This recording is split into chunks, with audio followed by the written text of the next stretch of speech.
Scott Frost returns to UCF. It's year 2025.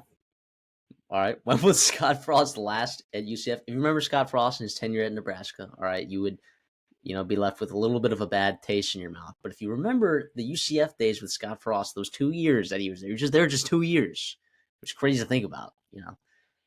Uh, I guess his last year was 2017, where he went 13-0, beat Auburn in the Peach Bowl. The year before that, went 6-7, lost in the Cure Bowl. But the year before that, UCF went 0-12 under George O'Leary. So the turnaround under Scott Frost was marvelous, right? And then he goes to Nebraska because that's his alma mater, and yada, yada, yada. You know the story. Loses more one-possession games than literally anyone in history ever, which is wild. So, yeah. So you're bringing him back. You have an AD that was hired, I guess within the last 5 years, right? After, of course, this is after he never worked with or had ties with Scott Frost anywhere else.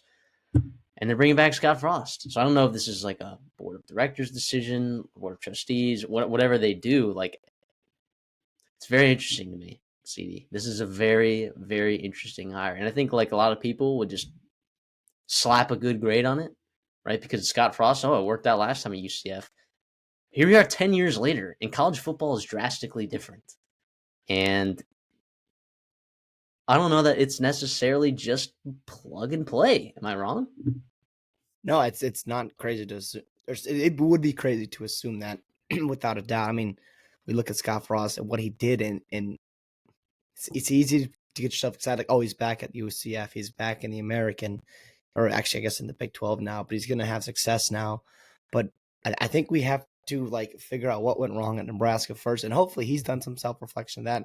Obviously, like the one possession games, some of that is like bounce of ball luck, and like, but also like that is concerning, without a doubt. And you are a power forward job now. This is a big deal. If you honestly ask me to rank some of the better, programs in the Big 12, to me, UCF is in that top half of like best jobs I would want to have. So this was not some, rinky-dink job that he's hiring. And also, too, this is a down year in terms of the programs that are available. So you had a lot of, maybe not candidates available because it was kind of an interesting season, but you had your pick, right? It was you, North Carolina, Purdue, right? West Virginia. Those are the four that were, Power 5, Power 4, whatever you want to call it. Yeah, I don't know how I feel about it. I'd like to get into it. I want to hear your thoughts as well. And obviously you guys, while watching in the comments section, would love to hear what you're talking about. Well, we know he can recruit well, right? He did that at Nebraska. He was bringing in some big-time talent, some big-time – now, it didn't always turn out, right? But, we'll see how it goes. And there is the ability to recruit at UCF, without a doubt. Even in the Big 12, even in Florida with all the big boys back and humming, what they're doing recruiting with Miami and Florida. But yeah, I think this is super interesting and it's going to be entertaining. I was, pretty close to Scott Frost being up here in the Big 10. So he got a lot of flack. He got a lot of hate just because they would win the offseason. This is the year Scott Frost turns around. If only they just win these one possession games, then look what they can do. And it was tough. Did they even go to a bowl game? They did not. Not this under year. Scott Frost. No. Oh, Nebraska? No, they didn't. Which is literally, it's unacceptable there, right? So, but the flip side of that, right? When he came to UCF in what year is that? 2016. Yep. They went to 8 straight bowl games after that. 8 straight bowl games. Well, it was a good program. Yeah, George O'Leary was a really good coach for a while. Yeah, he was, and because George O'Leary went from the MAC to the CUSA to the American, like he played in coached in 3 different conferences, and then it just didn't work out there at the end, and then Scott Frost comes in, gets hot, like, and I don't know that program well enough or remember that program well enough back then to remember like if he had legitimate talent on that team right away to start, but it is crazy to me, that kind of turnaround. But then I'm wondering too here, sitting and thinking about it, and it's like Terry Mohajir, all right, is the AD there. He was hired just 5 years ago, right? These last two hires, right? He hired Gus Malzahn, and I don't know that it was his decision, through and through, but he used to be an AD or administrative director or deputy athletic director at Arkansas State back when Gus Malzahn was there in 2012. When pretty sure they won the Sun Belt that year. So he had ties to Gus Malzahn. He knew him, right? There was a relationship there. That was a pretty safe hire. It was a good hire. It was a good hire. Like when you looked at it on a piece of paper, you're like, that's a good hire, And then they made the transition to the Big 12 just a couple years ago, which is a really good move by the athletic department right there. But is this just another quote unquote safe hire in their eyes? And I don't know that it's exactly safe, but like in their eyes, do they see this as a safe hire? Like, hey, we're gonna appease the fans. All right, we're gonna appease the board of trustees, and everyone's gonna sign off on this, right? And if it doesn't work out, it's like, oh, but it should have, right? Like, you know what I'm saying? To me, this is not safe. That is not how I would Me describe it. too. I don't But think I so do either. think that there's a story, I think, there for sure. Like, we know this, right?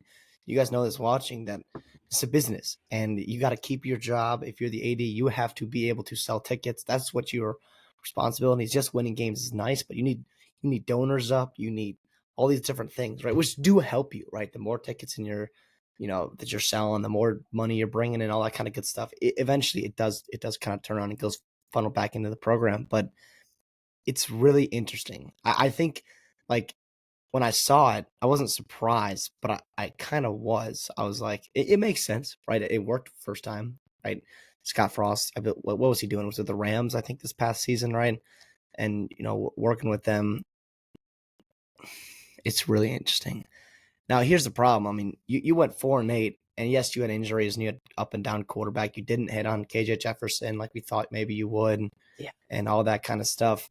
But you still have some of those problems too. And now you got Arizona State. And now you got a couple other programs that are Colorado and whoever. What Iowa State had a great season, and Kansas State, will be back, and all that stuff. And Utah, you have to believe will be better this year. And all of a sudden, you're looking at their conference outlook, and it's not like the American, where there's a couple teams that have more talent and more resources than others. Now, I will say, to its credit, back in 2016, 2015, it was a much better conference. Back then. And obviously, that UCF team wasn't just good for the American. It was really good. They went out down and beat Auburn. Obviously, everyone remembers that Peach Bowl. And the year after, you know, going down to the Fiesta Bowl and all that, they were playing, that was Joe Burrow. They played Joe Burrow, right? And that was the They pick lost, yeah. It six. was Josh And Heupel's first year. yeah, so it's obviously, that was a very talented team, what he did there. And you think he can replicate it, but I think it's far, far from safe.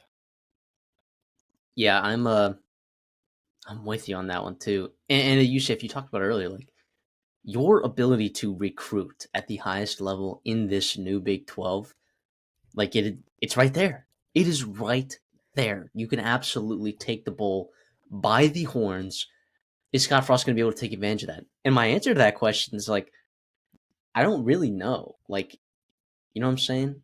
Like, I think you're going to be able to recruit well at UCF in general, just based on your geography and whatnot. But like taking it to the next level as a program, one that's perennially competing for college football playoff appearances and Big 12 championships, I think you got to take it to another level, right? And is Scott Frost going to be able to do that from a recruiting perspective? I don't know.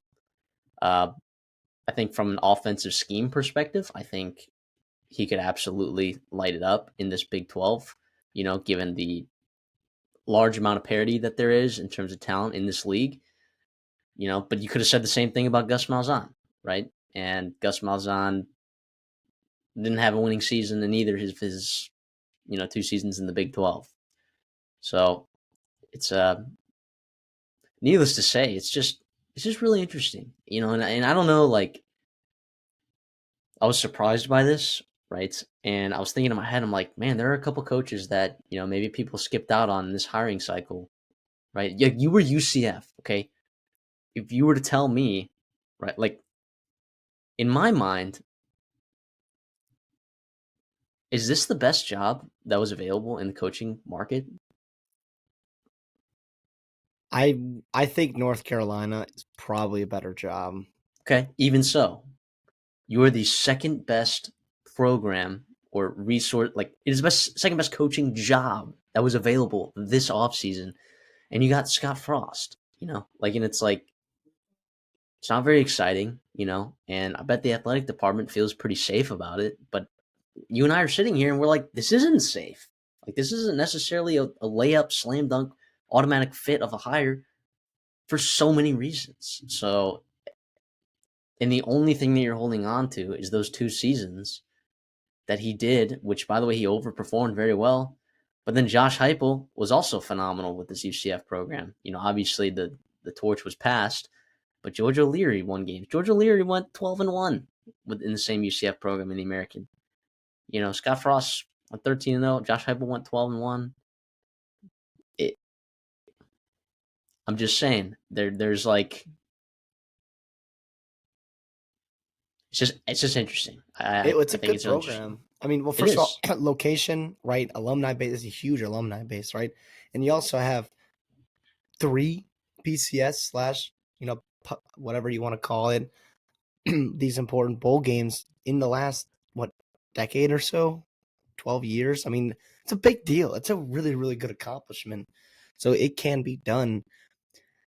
I think there were like you said, other names, John Summerall, a couple other guys that would have gotten me more excited for sure, without a doubt. I mean, we talked about it in a similar sense, honestly, to Bill Belichick in North Carolina, right? Where you've got, Jeff Monken, Artie Smith, Glenn Schumann, Steve Wilkes, John Summerall, those guys that were in that list, right?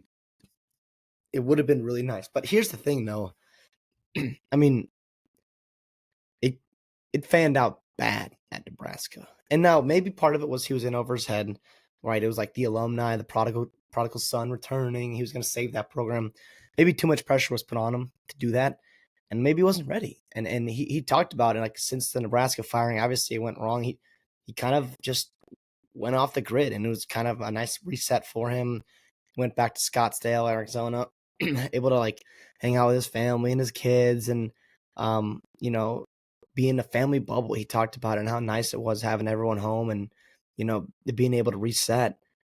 And here he is. He's not taking this job if he's not ready and excited to come back. He didn't need the money. He got a pretty penny payout from Nebraska, and it's not like he's making this crazy buku bucks. Although it's a lot of money. Don't get me wrong, and that's nice to have. And obviously the thrill of competing is nice. But to me, I think he's.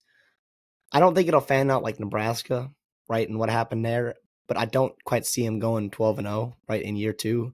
I think and obviously there's a big wide gap in between there, but I tend to lean towards that, 50%, if that's it, if that's a spectrum of outcomes where it's like, yeah, he's kind of going to do maybe what Gus Malzahn was going to do for you, and maybe win 6-7 games or so, which to me I think would be a disappointment, because I think the expectations at this program, in this conference, the way it's set right now, is better than that, without a doubt. And the way that there are automatic, Arizona freaking State went to the playoffs and competed with Texas. You can't tell me UCF is not in a similar sense there. They can absolutely do that. We talk about the Big 12 all the time being the most competitive and one of our favorite conferences, because that fact where, like, you just hit on a roster here and there and you can do some big things. And a coach. And a coach. A coach. Hit on a coach. Like Iowa State hit on a coach. Like, feels like Arizona State hit on a coach. I 16-31 was what he was at with Nebraska. 23 of those 31 losses were by single digits, including each of his final 13 losses. 22 one-score games, 12 by 5 or fewer. I mean, it is in the Big Ten West, which in the heyday of the Big isn't Ten West. This was not the Wisconsin, and when they were like this. Wisconsin was down, right? Minnesota was one of the best, probably the best program in the Big. Oh, Iowa, I guess Iowa. But Minnesota was right up there, and part of that was due to Nebraska being down, and Northwestern being good once in a blue moon, and Illinois being down, and you had opportunity there for sure. And here you are. Purdue having a good year every now and then in the Jeff Brom. Actually, I don't even know how much did Jeff Brom even. Oh yeah, Jeff Brom's been there forever, but yeah, It was a I lot of guess Jeff like Brom some of the peak crossover. years. Scott Frost didn't even get Jeff Brom in some of the peak Purdue years. I mean, But there's some he was overlap, but fired the year he was fired the year Jeff Brom hit it big and they went to the Big Ten championship. mm, Yeah, it's super interesting. Now let's Scott Frost here. Let's just talk about where he's been, right? So he was at Oregon, right? So he learned under, it was Chip Kelly and Mark Helfrich at Oregon. And then he also, like I mentioned, he was with the Rams this past season as like an analyst or so, working with Sean McVay. And so he's an offensive guy. So that he played quarterback, at Nebraska, excuse me, as well as in the NFL. He's kind of been a GA, OC, quarterbacks coach, kind of like that's been his background there. And it's that's what you're gonna hope for. And I think UCF, not that it's the right fit and like you can win with a defensive coach there, but I don't know why. I just see them as having like a good offense, and part of that suit to Scott Frost and Heupel and what he did there. And obviously Malzahn being an offensive guy, but I, that's what you kind of come to expect at that program. yeah. In terms of like a coaching staff, right? It's beneficial sometimes to have an offensive minded guy. I don't know. Maybe you can answer this question for me whether or not he's going to be calling plays or not. But feels like in this Big 12, I guess it was more important this past year than like maybe some other years. But having a good defense was a luxury, like in the Big 12, particularly this year with how good teams were able to teams were able to run the ball and the elite running backs that were in this conference. Playing good defense and controlling the football was kind of a staple. It's not the Big 12, right? That was 8-9 years ago. It's a different Big 12 right now, right? You've got some good quarterback talent. You have good receivers, like we see. People come out of the Big 12 all the time. In terms of good receivers, like Josh Kelly, emerged as like one of the really good ones that this conference produced last year. Jordan Tyson before he got hurt, but if he gets the defensive staff right, I think it can help him long term a lot. We'll get into the staff here. The defensive staff is interesting, and I chuckle here because the defense Yeah. coordinator is also not a reject, but he's a reject. It is a reject, which is wild, which is why we also wait to do these grades and these talk about these coaches, because it is important to see who they are. Like, what does he want his program to look like? And it looks like defensively, we'll talk about it. It does not inspire me hope. And now, obviously, like, let's just stop the suspense here. We'll get into it. So, by the way, back to your point, Scott Frost will be the one calling plays. He said, "I want to be the one making the play calls." So, obviously, they'll get a lot of assistance. He's got some guys that have been with him, and are familiar with him, but he's going to be one calling plays. So, just keep that in mind here when we talk about the staff, especially the offensive coordinator. Speaking of, that's going to be Steve Cooper. He was with Frost at Nebraska. Was with Boise State this past season. Was the offensive coordinator at Maine the year before that. So obviously, what he did, familiarity with Nebraska, and then having the success with Boise State and what they did. Talk about running the football with Aston Genty this year was phenomenal. And honestly, throwing the ball when they needed to at times.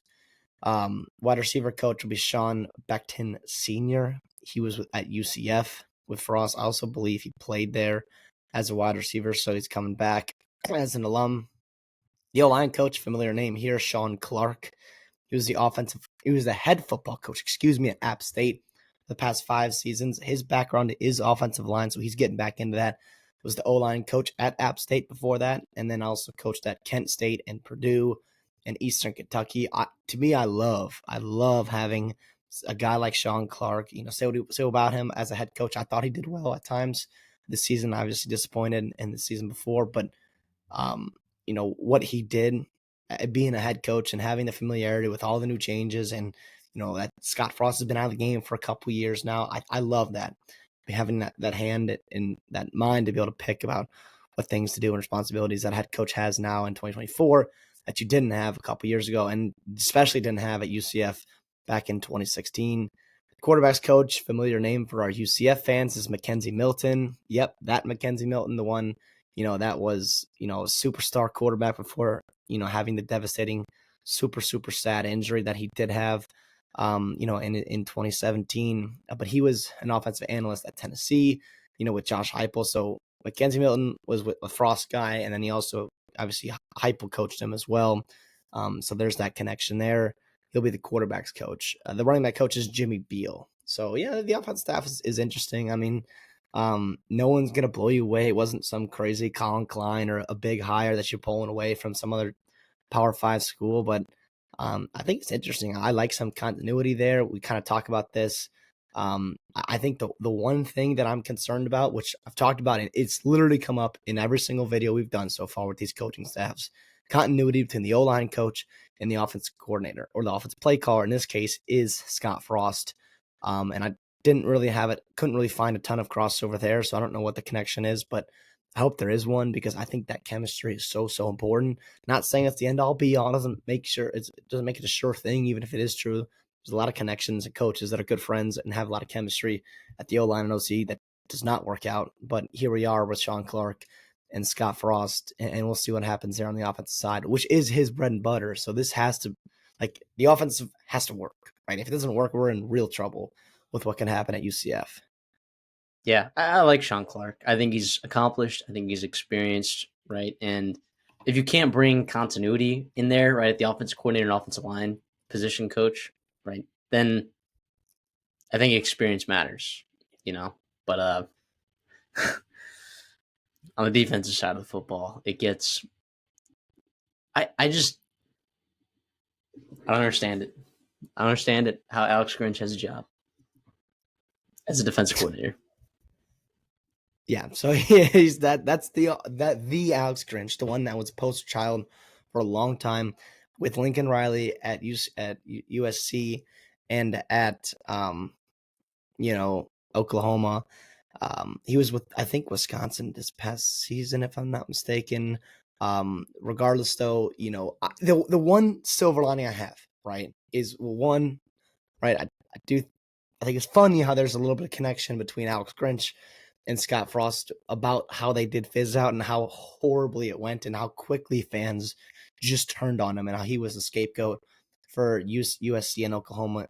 He did have big time success at Washington State. And so he is familiar being the defensive coordinator, with an offensive head coach and with, an electric offense. So I do think that's the one silver lining that you do have that's like, you know what? I mean, at least he knows what he's getting into, right? And also, too, I'm not gonna say it, but it can't get much worse, than at USC and Oklahoma. And here's the thing, too, it doesn't have to be.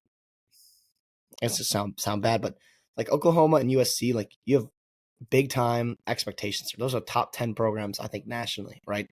Top 12 program, whatever you want to call them.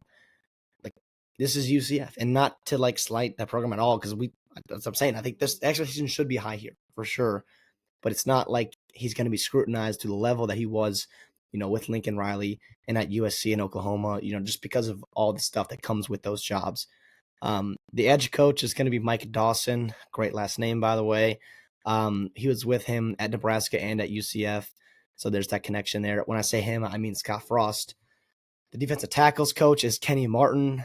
He's a stayover from the previous staff. He's an Orlando native, which we love that. He's good. Really good. This has been a really good group for a while. They've recruited well. You're talking about Lee Hunter, John Walker, a couple guys like that. Some big time, recruiting battles and wins that he's been able to develop. It's big time. Linebackers coach is Mark Donofrio. He's was at Stanford with the inside linebackers. He's been a DC before for about 12 years. They usually have, pretty good success stopping the run, which is something Alex Grinch teams did not do well. And he also has that connection. He learned under Al Golden, which we know how we feel about Al Golden on this show. So I like that connection there. DB coach is, going to be a familiar name here, with UCF. Brandon Harris, his brother was an assistant coach, Tim Harris Jr., who was, the UCF's OC and wide receivers coach this past season. But Brendan Harris, he was FAU, Florida Atlantic's cornerback coach, and their defense coordinator, whatever you want to call it, back this past season. He's a South Florida native.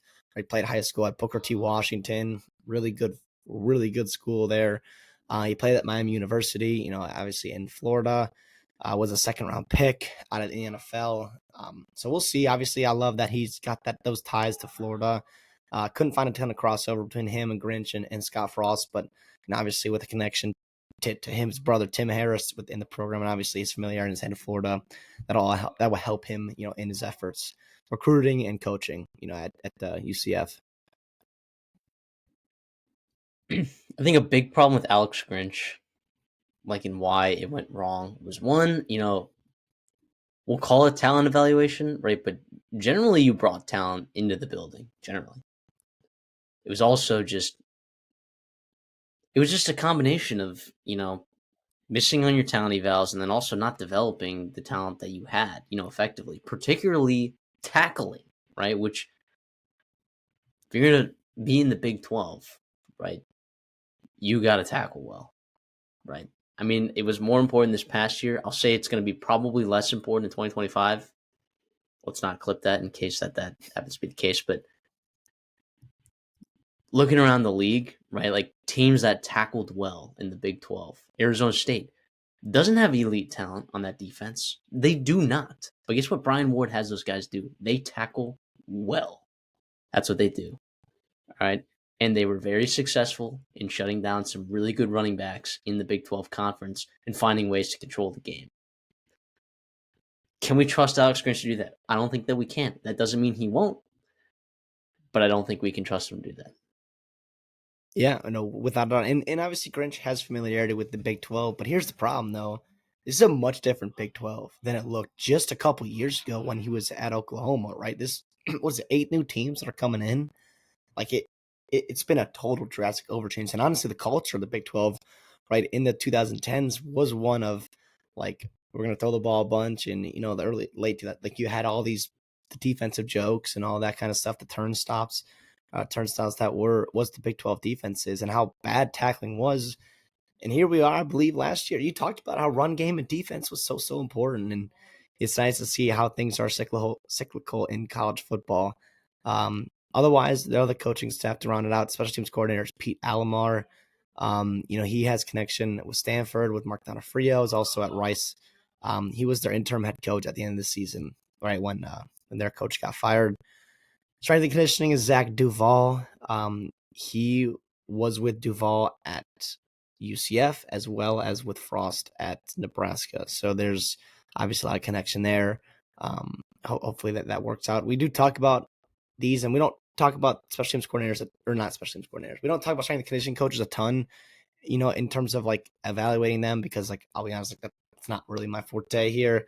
Like it's hard to do that, but those are like very, very important, right, positions in your program, like how important that is. You talk about being good at tackling, and part of that is being in good shape and being physical and having mentality.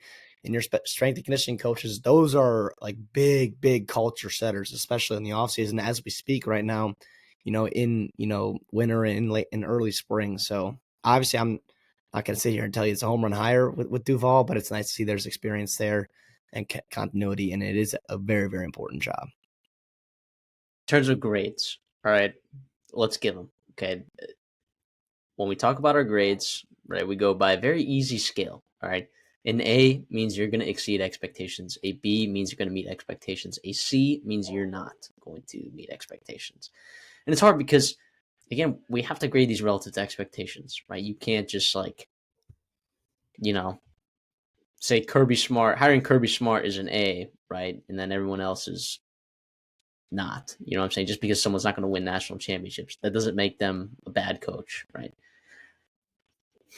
So if B's meeting expectations, I have him slightly not meeting expectations because I think expectations are very high. I teetered with giving this a C plus. I'm going to settle with a B minus, and I think that's pretty nice. Not going to lie. And I think people are going to disagree with us, CD, when we are not as confident in Scott Frost as maybe some UCF fans, as maybe some college football fans. I just think that this is very, very interesting. It felt like the quote unquote safe hire from the athletic director's perspective, which you and I both agree it's not actually safe. It feels like they're just kind of holding on to those 2 seasons, or that one season, right, that he had with them. And when you bring in a defensive staff coach that includes Alex Grinch as your defensive coordinator, which, by the way, there are so many good defensive coordinators out there. So many. So many that are just available. And it's like, that's what you got, you know? And like you took a year hiatus and then you went to go be a passing or game coordinator and senior offensive analyst at the Rams, and then like you come back and you're like, yeah, I want this guy, right? And he lived in LA. Like, you know how people in LA feel about Alex Grinch, you know? Unless It's there's a lot. something that we're missing, Well, right? I mean,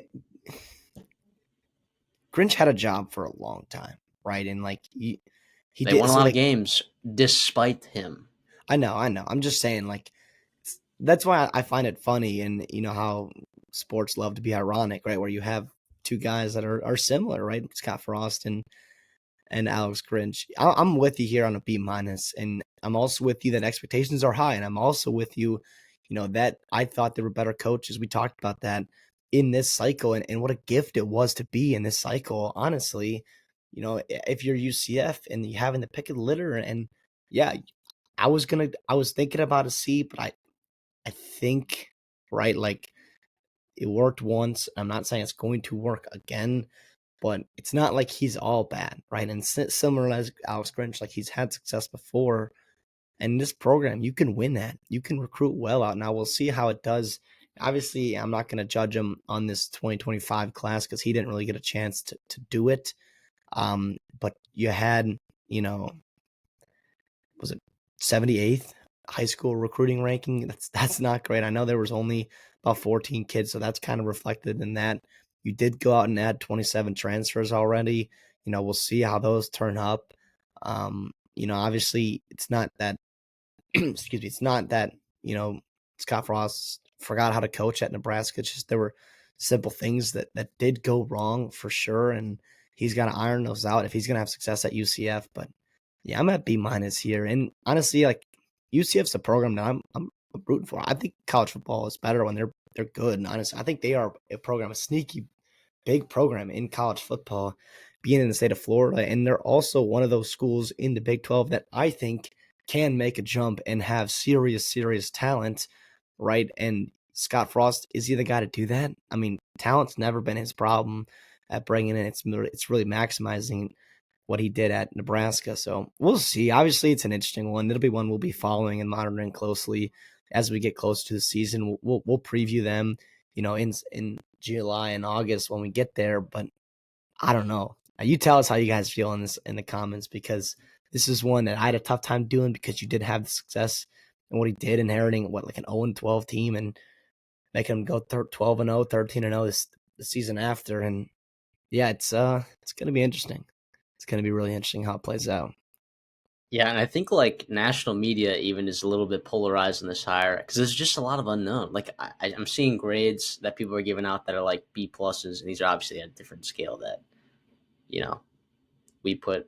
Some people are putting this as like a top 5 hire in the cycle, right? Some people are putting this as a B plus grade, and then I've also seen C minus grades, right, as well. You know, like maybe not as generous. I would put us on the less generous side. Uh, Maybe a little bit more hesitant to just believe that this is plug and play. But it is really interesting to see that, and I would love to hear UCF fans, like you said, talk about this because my only thought is that like I feel like fans may like this hire because they know what he's capable of at that program, but it's a different ball game. It's a different ball game. So I'd ask UCF fans to be, cautiously optimistic, but I'm not very optimistic. So The thing that worries me is there were, you know, 4 or 5 guys maybe in, and obviously like it's all relative, right? So like being a top 5 hire doesn't mean he's like, you know, top, or means doesn't, excuse me, like I don't think it's a top 5 hire at all in this cycle. I think it's one of my lower grades I've given. It's just interesting because there are guys in the Power Four, or excuse me, the G5 that I would have rather, and I would have gotten more excited about at UCF that were hired this cycle, right? And obviously, like context matters. Not everyone's a great fit at every program, but I also think that there's kind of some lie to that. I think if you're a good coach, you can work anywhere. I look at Bronco Mendenhall, Utah State. I look at Southern Miss, Charles Huff. I look at Central Michigan, a guy even like Matt Drinkall. I look at Temple and what Casey Keeler had success at. I look at Charlotte and I look at Tim Alvin, FAU even. Zach Kitley's a very exciting one. If you want to go an exciting hire instead of Florida, like Kitley's a guy. And obviously, what Barry Odom, and we'll get to those grades later, at Purdue. But yeah, it's bizarre. It's going to be one that we're going to be monitoring for sure.